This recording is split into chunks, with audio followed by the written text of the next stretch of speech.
22nd of July 2025, having duly notified the Senate through 2 letters that I would be resuming functions today. As a matter of fact, I'm disappointed on 2 grounds. One is the number of armed policemen that we met outside, all well kitted with guns, charged at a female senator who is unarmed with her people here, patriotic Nigerians.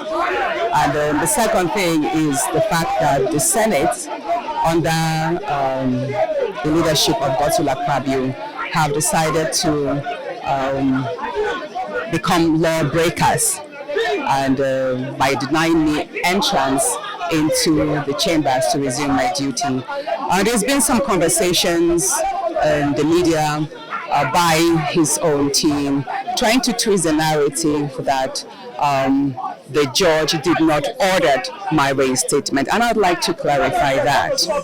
You see, pursuant to Section 318 of the 1999 Constitution, it is very clear that decisions of a court comes in 5 ways. It could be a judicial decree, it could be a sentence, it could be an order, it could be a conviction, and it could be a recommendation.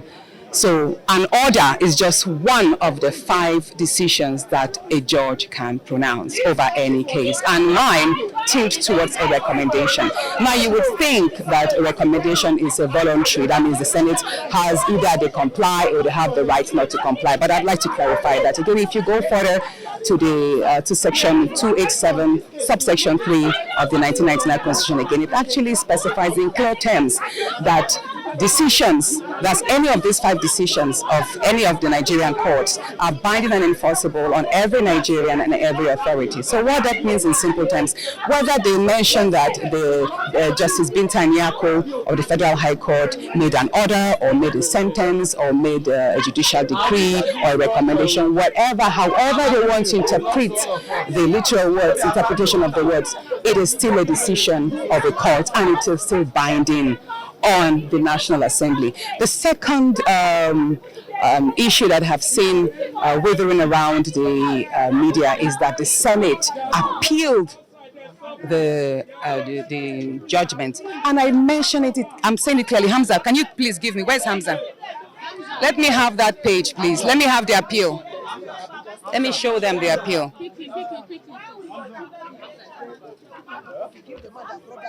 Now, this is the appeal that was initiated last week against Justice Binta Nyako's judgment. It is clear that it is not the National Assembly, neither it is the Senate that appealed the judgment. It's Akpabio himself. Read it. The President of the Senate of the Federal Republic of Nigeria, Senator Akpabio, he is the only appellant. The National Assembly has not appealed that judgment. The Senate has not appealed the judgment. The Committee on Ethics has not, that suspended me wrongly, has not appealed the judgment. As a matter of fact, Senator Akpabio joined the clerk of the National Assembly, the entire Senate, and the chairman Committee on Ethics as joint respondents to the case. That means Akpabio has taken the National Assembly and the Senate and the clerk and the committee to court as well. Do you understand? That must be clarified. So there is no reason whatsoever, contrary to the publications I read yesterday, that I should not resume today because the Senate has appealed my suspension judgment, and that's wrong. The Senate did not. Your own appealed judgment. No, what I appealed is the contempt, and that is separate. The judgment came in 2 parts. One was to address the contempt, which is based on the satirical letter which I made, or the satirical apology letter which I made on Facebook, which the judge thought it wise in her own stride that amounts to contempt. But I'm saying clearly that does not amount to contempt of her court, because before Justice Binta Nyako was not the matter of sexual harassment or the matter of suspension. And what I will say clearly, hold on, what I will say clearly here is me appealing the contempt does not in any way invalidate the decision of the court that mentions me resuming. And I'll say this again. In as much as the judgment, Justice Binta Nyako's judgment, was the most watery of all the suspension judgments we've had, taking into consideration Senator Aline Dume's and Senator Magege's suspension. But there is one particular portion of her decision which I want us to hinge upon, where she mentioned that section, that me that my suspension is actually excessive, and that it being suspended for 6 months actually will prevent my ability to carry out my constitutional functions as stipulated in Section 63 of the 1990 Constitution. Now, what does Section 63 of the 1999 Constitution means? That every senator in this and every parliamentarian is to attend a sitting not less than 181 days per year to carry out my constituted functions. And what are the constitutional functions of a senator? One, legislative, which I'll do in there. Second is oversight of the executive. And third is representative of my people. So that means what Justice Binti Anyako told the National Assembly is that not only is my judgment excessive, but it will also deprive me of carrying out my constituted duties of which I was elected according to the Nigerian Constitution. That is Section 63. So that means my suspension is illegal. If you look at that, because anything that contravenes the Nigerian Constitution is illegal. And the National Assembly cannot be greater than the Constitution. They're now coming down again based on the appeal. Akpabio himself cannot be greater than the courts, cannot be greater than the Constitution. And I want Nigerians to know that the office of the Senate President, Akpabio himself, does not give me my legitimacy as a senator.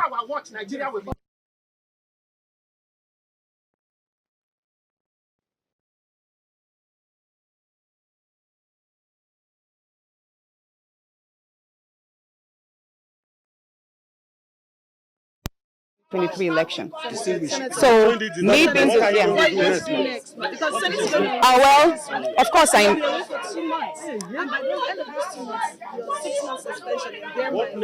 the most important thing is I am proving to the good people of Kogi Central and Nigerians at large, especially the women who have continuously written to me that they have derived courage in my actions so far.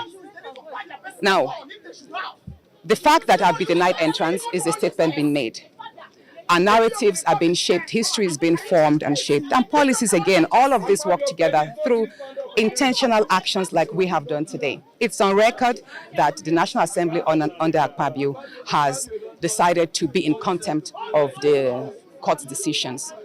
And it's quite ironic because they are actually lawmakers. So that puts to question how far and how ripe is Nigeria's democracy in this day and age. So, however, if we decide to turn our backs and go home, we are not ignorant of the fact that the National Assembly is most likely going to go into recess tomorrow for 2 months, and they will resume pretty much in the last week of September. And like you rightly said, that means they would have pretty much served the earlier 6 months suspension. I'm saying that because as at now, I'm no more suspended. And there's something very important I would like to say. Even the suspension ab initio was fraudulent because the document that recommended my suspension was not attested to by the senators, the members of the committee. It was just an attendance sheet that was photocopied as their signatures. And if we had to go through that, that means ab initio from the onset, the suspension is wrong because the documents, the recommendations itself was faulty. So that's having mentioned that.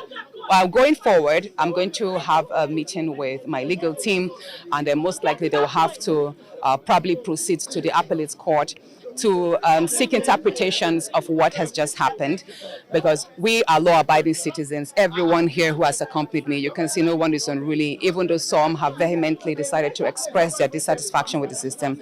I am a law-abiding citizen, and it is very important I do mention, and Nigerians should know that even though we do have 2 federal government criminal cases against me, they are on criminal defamation simply because I spoke up on the threat to life. And everybody has a right to speak up on their threat to life. And Nigerians should know that I am not facing charges of corruption, I'm not facing charges of embezzlement, I'm not facing charges of drug abuse, and neither am I facing charges of murder. And it's ironic that the people who are actually testifying as witnesses in the 2 federal government cases have cases at EFCC, have files at EFCC on record that they have actually embezzled state funds running into billions. So it's really, let me say this, it's very important I do mention the flip of our judicial system, the flip of how institutions are being utilized to oppress people who are innocent. If this is a country that if Nigeria works, if our institutions are truly independent and strengthened, then there's no reason why some of these fellows who sit there as senators should even be in the Senate in the first place. They should actually be behind bars, and I'm saying that. And I do pray and hope that it is by my actions today and by voices of Nigerians all around, whether in the country or in diaspora, that we speak up and ensure that this injustice that is being meted against me, this persecution meted against me will not stand, so that their daughters will not suffer, so that their wives will not suffer simply because they spoke up against sexual harassment. And I'm sorry I have to mention this, because you see, people have wondered, Natasha, how come there's so much hate? How come you were suspended for 6 months? Just the day after you tendered your petition on sexual harassment, you were suspended. And then there was the fraudulent recall. We all saw how we survived a recall. And then there's been a whole lot of attacks against me, which by the grace of God I've survived.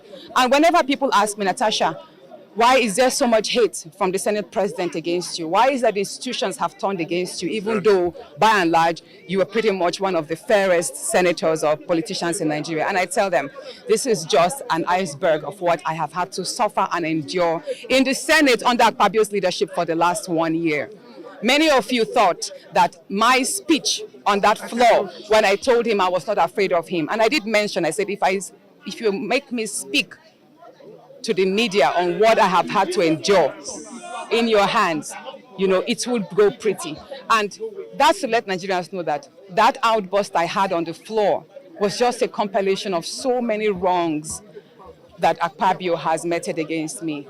And I will say this, pretty much it's a shame that we have had so many good Senate presidents. We've had Chuba Akpabio of blessed memory. We've had Senator David Mark. We have had Bukola Saraki. We've even had Ahmed Lawal, who is a senator right now. And I'd say this pretty much is the worst assembly Nigeria has ever had. And I hope we will not have to suffer this anymore, because it tells a lot on the individual. And I've said this before and I'm saying it again. The Senate President, Godswill Akpabio, runs the Nigerian Senate as if it's the third-term governor of Akwa Ibom. Many senators are afraid. You've all seen what happened. You are not allowed to speak. When you try to speak or air your views on certain issues that are critical, you get shut down if it does not conform with what he wants. So far, I've not been given any official reason. I've only read on the papers yesterday that I should not resume today because the Senate has appealed. And that is why I presented to you that the Senate has not appealed the judgment. It is Akpabio himself.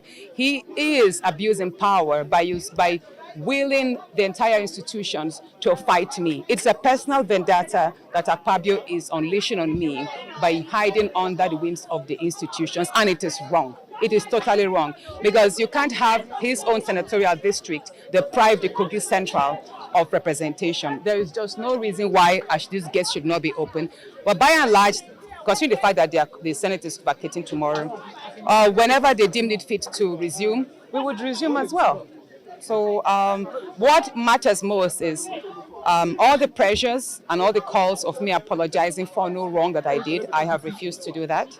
So if it means staying the entire 6 months for an unjust suspension, which I'm repeating again, has been quashed by the courts, so be it. I have pretty much been busy with my constituents on the brighter side. You've all seen, we've been carrying out a lot of projects in the past few months. And that is true to my nature, because I am a technocrat. I'm a lawyer. I'm an oil and gas expert. My formative year in my career were in the oil and gas industry. So I got into politics because I wanted to create a different mark for other people like me who wants to venture into politics. I also got into politics because I want to intentionally raise the standard of leadership. It's enough for us in Africa to sit down and admire leaders or politicians from other smaller African countries, not talk of the European world and the other Western world. So I hope that with this journey so far, however it goes, people should muster strength from me. And I hope that 2027 we will have more courageous, younger, educated, intentional leaders that will be elected into office so that together we can change the narrative of Nigeria. And thank you so much for your love and support.